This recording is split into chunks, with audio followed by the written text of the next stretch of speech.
Devotee nation நேயர்களுக்கு சதீஷ் ராவின் வணக்கங்கள். இந்த பதிவில் நிகழக்கூடிய ராகு கேது பெயர்ச்சியை பற்றி 2025 மே மாதம் 18ஆம் தேதி இந்த பெயர்ச்சி நிகழப்போகுது. அது ஒவ்வொரு ராசியினருக்குமே என்ன விதமான பலன்களை தரப்போகுதுங்கிறத பற்றி விரிவாக நம்ம பார்க்க போகிறோம். ராகு கேது அப்படிங்கிறதே நிழல் கிரகங்கள், சாயா கிரகங்கள் அப்படின்னு சொல்லுவாங்க. இதற்கு தனியாக வீடு அப்படிங்கிறது கிடையாது. ஜோதிட சாஸ்திர ரீதியாக இப்போ 12 ராசிகள் இருக்குன்னா ஒவ்வொரு ராசிக்கும் ஒவ்வொரு கிரகங்கள் அதிபதியாக இருப்பாங்க. இப்போ கடகம்னா சந்திரன், சிம்மம்னா சூரியன், உங்களுக்கு மிதுனம்னா புதன், இந்த மாதிரி இருப்பாங்க. பட் ஆனால் இந்த ராகு கேது மட்டும் எந்த வீட்டை போய் அமர்றாங்களோ அந்த வீட்டினுடைய மொத்த அதிகாரத்தையும் அவங்க எடுத்துக்குவாங்க.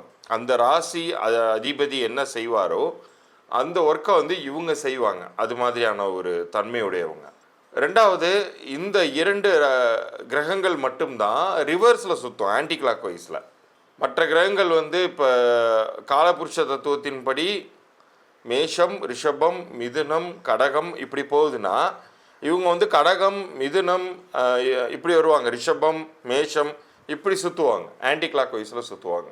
பொதுவாகவே ஒவ்வொரு வருஷத்துலேயும் ஒரு 3 கிரக பயிற்சிகளை எல்லாருமே கவனிப்பாங்க. முக்கியமாக ஃபஸ்ட்டு குரு, அதன் பிறகு ராகு கேது. ஏன்னா இது 1.5 வருஷத்துக்கு ஒரு தடவை என்ன விதமான மாறுதல்களை ஏற்படுத்துதுங்கிறத பார்ப்பாங்க. இதெல்லாம் ரொம்ப நாள் கழித்து மாறக்கூடியது. ஒரு கிரகத்திலிருந்து அடுத்த கிரகத்திற்கு போகக்கூடியது, ஒரு ராசியிலிருந்து அடுத்த ராசிக்கு நகரக்கூடியது. அதே போல் சனி 2.5 வருட காலங்கள் எடுத்துக்கும்.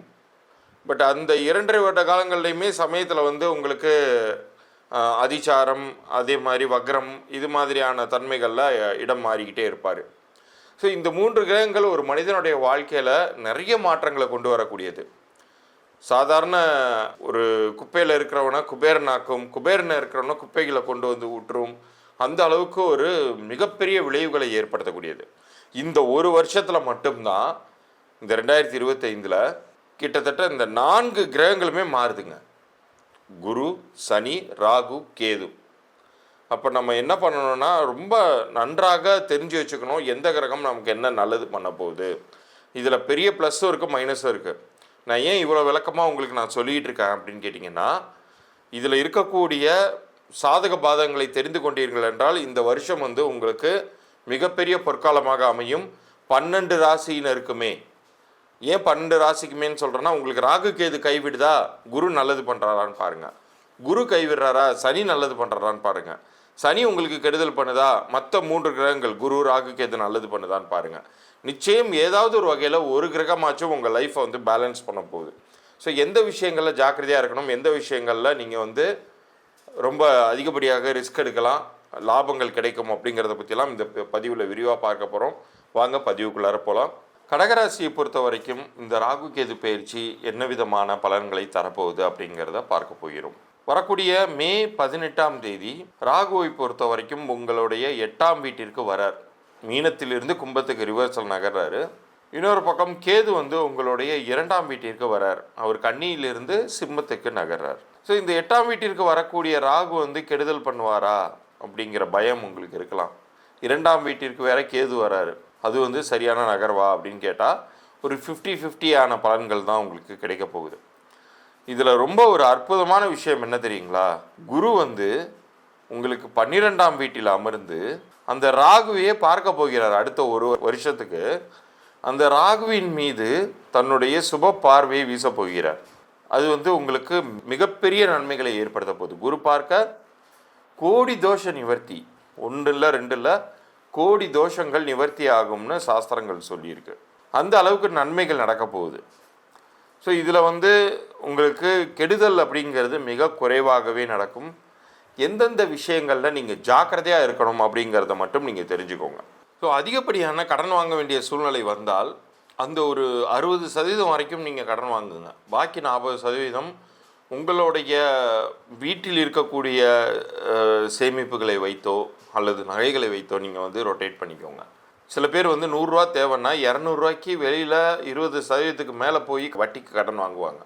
அது மாதிரியான தவறுகள் அதிகப்படியாக கடகராசினருக்கு இந்த காலத்தில் நிகழ்வதற்கான சாத்தியக்கூறுகள் இருக்குது. ஸோ நமக்கு ஒரு விஷயம் தெரிய வருது, இறைவன் தெரியப்படுத்துகிறாரு அப்படின்னா அதில் ரொம்ப ஜாக்கிரதையாக இருக்கணும். இந்த பதிவை இந்த செகண்ட் நீங்கள் பார்த்துக்கிட்டு இருக்கீங்கன்னா கூட இறைவன் உங்களுக்கு உணர்த்துவது தான் இது. இதில் ஜாக்கிரதையாக இருங்க. இதுக்கு மேலே நீங்கள் போய் கடன் வாங்கினீங்கன்னா சிக்கலில் மாட்டிக்குவீங்கன்னு சொல்கிறார். அந்த குருவுடைய பார்வை ராகுவின் மீது விழுவதனாலேயே இந்த கைடன்ஸ்லாம் உங்களுக்கு கிடைக்கிதுன்னு கூட எடுத்துக்கோங்களேன். நிச்சயம் ஒரு பக்கம் ஒரு மிகப்பெரிய நல்ல மாற்றங்கள்லாம் உங்களுக்கு கிடைக்கவே போகுது. ஏன்னா மிக சரியாக மார்ச் மாதமே நிகழ்ந்து விட்ட சனிப்பெயர்ச்சி அப்படிங்கிறது உங்களுக்கு மாபெரும் நன்மைகளை கொண்டு சேர்க்கக்கூடிய இடத்துக்கு இப்போ சனி வந்திருக்காரு. 9ஆம் வீட்டிற்கு வந்திருக்காரு. ஏற்கனவே பட்ட துன்பங்களுக்கெல்லாம் விடிவு காலம்தான் பிறக்குது. மறுபடியும் நம்மளா துன்பத்தை நோக்கி போயிடக்கூடாதுங்கிறதுக்காக மட்டும்தான் இந்த இன்ஸ்ட்ரக்ஷனே தரேன். மற்றபடி பெரிய கெடுதல்கள் அப்படிங்கிறது நிகழ்ந்துராது. இன்னும் சொல்ல போனால் 2ஆம் வீட்டில் வரக்கூடிய கேது உங்களுக்கு நிறைய ஆன்மீக சிந்தனைகளை உண்டு பண்ணுவார். இறை வழிபாடு அப்படிங்கிறத மிக அதிகப்படுத்தி கொள்ளுங்கள். சித்தர்கள் வழிபாடுங்கிறத நிறையா பௌர்ணமி அமாவாசை தினங்களில் போய் செய்துட்டு வாங்க.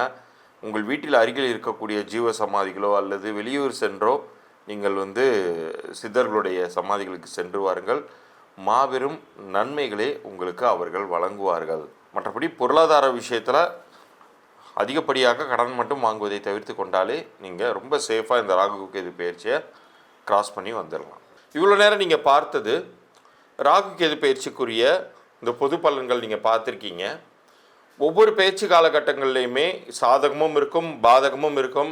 சாதகங்களை மிக அதிகப்படுத்தி கொள்வதற்கும் பாதகங்களை மிகவும் குறைத்து கொள்வதற்கும் நீங்கள் செய்ய வேண்டியது உங்களுடைய பெயரையே மந்திர சக்தியாக மாற்றுவது.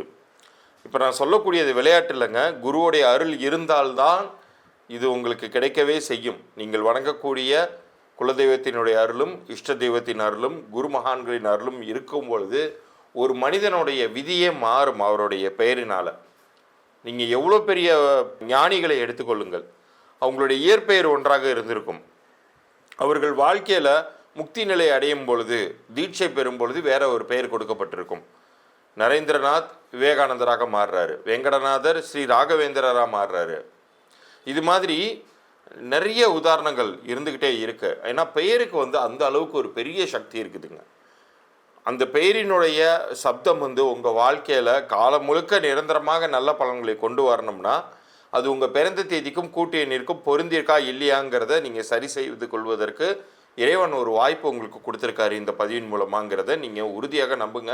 ஏன்னா இந்த 2025 உங்கள் வாழ்க்கையில் பெரிய மாற்றம், பாசிட்டிவான சேஞ்சஸ் நிகழ்வதற்கான ஒரு வாய்ப்பை இந்த நொடி உங்களுக்கு ஏற்படுது அப்படிங்கிறத நீங்கள் புரிஞ்சுக்கோங்க.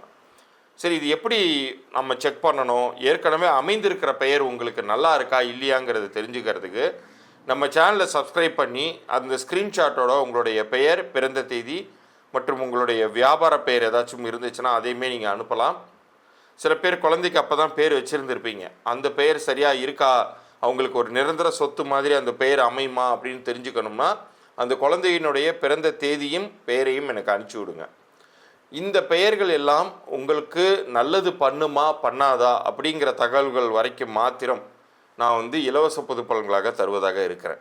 நிறைய பேருக்கு ஏற்கனவே நல்லது பண்ணக்கூடிய லெவலில் இருக்கும். அது வெளிப்படையாகவே நான் சொல்லி கொடுத்துருவேன். அப்படி நல்லது பண்ணலைன்னா என்ன செய்யணும், அப்படி செய்வதனால் உங்களுக்கு என்னென்ன நல்ல பலன்கள் கிடைக்கும் அப்படிங்கிறத என்னுடைய கன்சல்டேஷன் ப்ரொசீஜராக உங்களுக்கு நான் அனுப்பி வைப்பேன். நீங்கள் விருப்பப்பட்டீர்கள் என்றால் அதன் பிறகு என் மூலமாக நீங்கள் கன்சல்டேஷனை எடுத்துக்கலாம். ஏன்னா உங்களுடைய பிறந்த தேதி பற்றி அதில் நான் சொல்ல போகிறேன். பிறந்த தேதியின் கூட்டியின் என்னென்ன தன்மைகளில் உங்களுக்கு லைஃப்பில் இருந்துக்கிட்டு இருக்குங்கிறத சொல்ல போகிறேன்.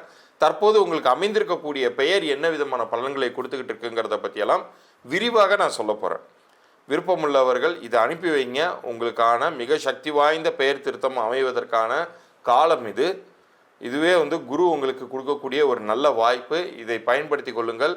உங்கள் லைஃப்பில் மாபெரும் அச்சீவ்மெண்ட்டை இந்த வருஷ கடைசிக்குள்ளார நீங்கள் அடைவதற்கு எல்லாம் உள்ள இறைவனை வேண்டி இந்த பகுதியை நிறைவு செய்கிறேன். மீண்டும் அடுத்த ஒரு சுவாரஸ்யமான பகுதியில் சந்திப்போம். நன்றி, வணக்கம்.